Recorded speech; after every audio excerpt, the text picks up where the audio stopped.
बिस्मिल्लाहिर्रहमानिर्रहीम। अस्सलाम वालेकुम। वेलकम टू अल्लाह व्लॉग। मैं खैरियत से हूँ। उम्मीद है अल्लाह ताला के फजल करम से आप भी खैरियत से होंगे। अल्लाह ताला आपको अपनी ज़ुबान में रखे, आमीन सुम्मा आमीन। प्लीज़ आज मैं आपके साथ बहुत ही मज़ेदार, बहुत ही टेस्टी जो केक है उसकी रेसिपी शेयर करूँगी। आज मैं आपको बताऊँगी कि जो फूला फूला केक और बहुत ही मज़ेदार सॉफ्ट सा जो केक है हम घर पे किस तरह से रेडी कर सकते हैं। तो फिर चलिए बिना टाइम वेस्ट किए हम अपनी वीडियो की तरफ बढ़ते हैं। बिस्मिल्लाहिर्रहमानिर्रहीम। सबसे पहले तो मैंने जो केक बनाने का मोल्ड है वो ले लिया है और इसे अच्छे से जो है वो ग्रीस करना स्टार्ट कर दिया हमने। जो मोल्ड है जिसमें हम केक बनाएंगे तो उसे अच्छे से ग्रीस करना जो है वो बहुत ज़रूरी है। अगर हम ग्रीस नहीं करेंगे तो हमारा केक जो है वो चिपकेगा। अब हमने पहले मोल्ड को ग्रीस किया है। अब मैंने लिया है बटर पेपर, इसको राउंड शेप में कटिंग कर लिया है। अब इसे भी मोल्ड के जो नीचे वाली तह है उसके ऊपर ऐसे ऐसे से चिपका देना है जी, बिल्कुल अच्छे से सेट होना चाहिए जी। तो मैंने बटर पेपर को भी सेट कर दिया है। अब इसे भी ऑयल लगाऊंगी और ब्रश की मदद से अच्छे से ग्रीस कर दूंगी।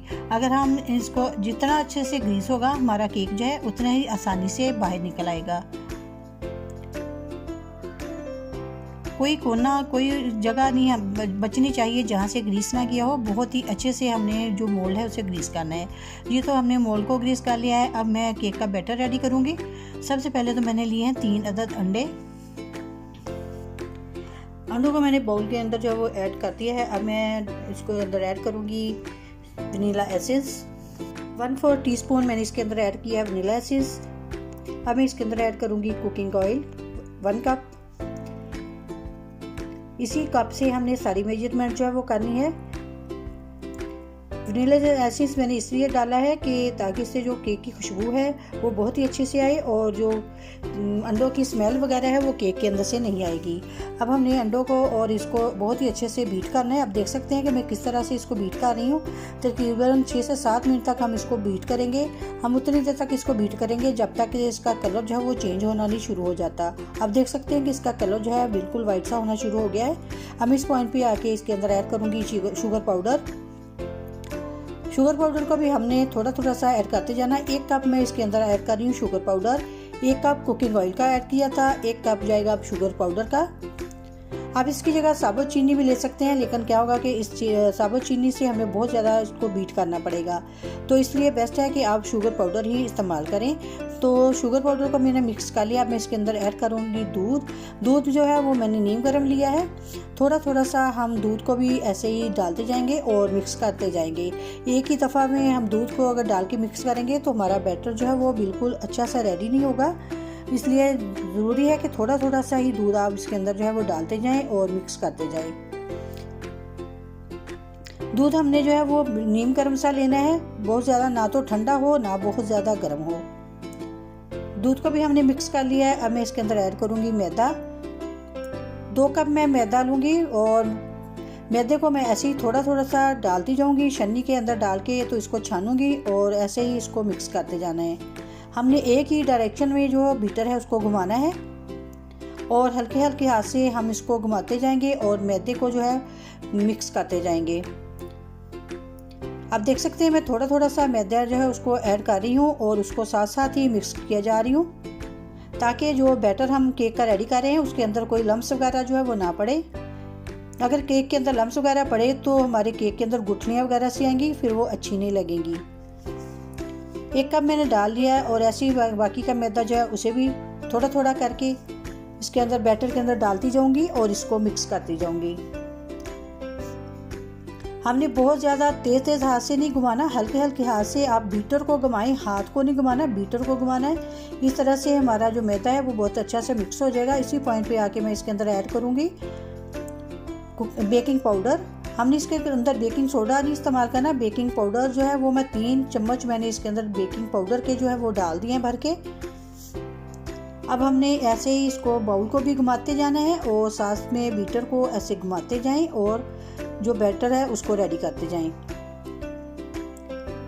अब हमने बहुत ज़्यादा तेज़ हाथ से नहीं घुमाना। इस पॉइंट पे आके हमने बिल्कुल हल्के हल्के हाथ से जो बैटर केक है उसको रेडी करना है। आपने बिल्कुल हल्के हाथ से जो हैंड बीटर है उसको घुमाना है। और अब मैंने इसके अंदर ऐड कर दिया थोड़ा सा फूड कलर, ताकि जो केक का कलर है वो भी बहुत अच्छा सा आए, क्योंकि हमें केक का कलर भी अच्छा सा चाहिए।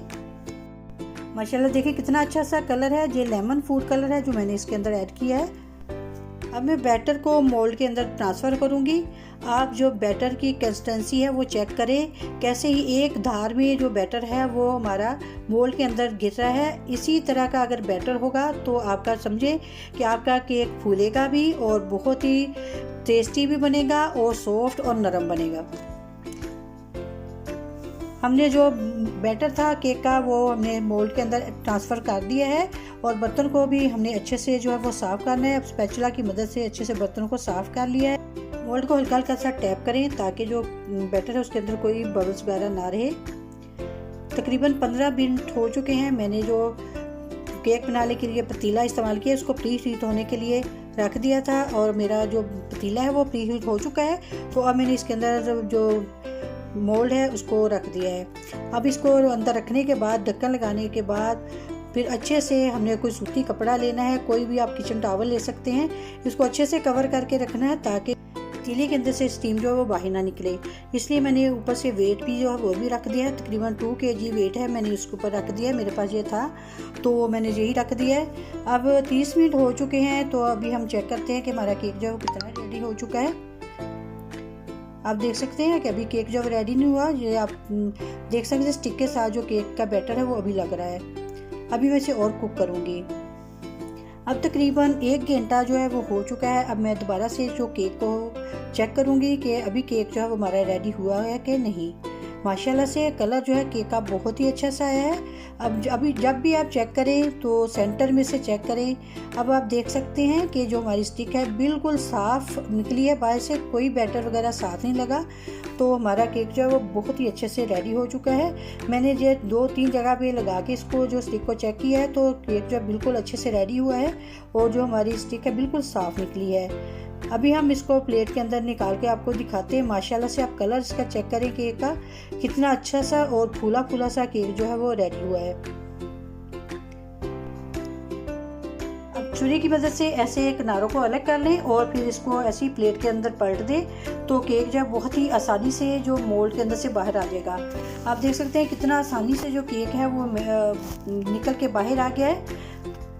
जितनी अच्छे से हम इसकी ग्रीसिंग करेंगे मोल्ड की उतनी आसानी से जो केक है वो निकल जाता है। देखिए हमारा केक जो ज़रा भी मोल्ड के साथ चिपका भी नहीं और बहुत ही अच्छा सा सॉफ्ट सा जो केक है वो रेडी हो गया है। अभी मैं आपको इसकी कटिंग करके दिखाती हूँ कि हमारा केक जो वो किस तरह का बना है। बिस्मिल्लाहिर्रहमानिर्रहीम। माशाल्लाह से देखें जी केक तो लग रहा है कि बहुत ही अच्छा सा बन गया है।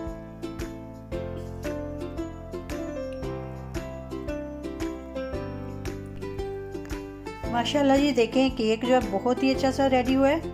आप इसकी जो देखें कंसिस्टेंसी जो है वो चेक कर सकते हैं कि कितना सॉफ्ट नरम फूला फूला सा केक जो है वो हमारा रेडी हुआ है। आप इसका कलर चेक करें और इसकी सॉफ्टनेस चेक करें। अगर आप इस तरीके से केक बनाएंगे तो आपका केक जो कभी ख़राब नहीं होगा। अगर आपको मेरी आज की वीडियो जो पसंद आई तो प्लीज़ लाइक और शेयर ज़रूर किया करें। ये आपकी तरफ से हमारे लिए एक इनाम होता है, मोहब्बत होती है। और प्लीज़ जो नहीं देखने वाले हैं वो मेरे चैनल को भी ज़रूर सब्सक्राइब कर लें। और इसके साथ ही मुझे दीजिएगा इजाज़त, अपनी दुआ में इजाज़त रखिएगा। अल्लाह हाफिज़।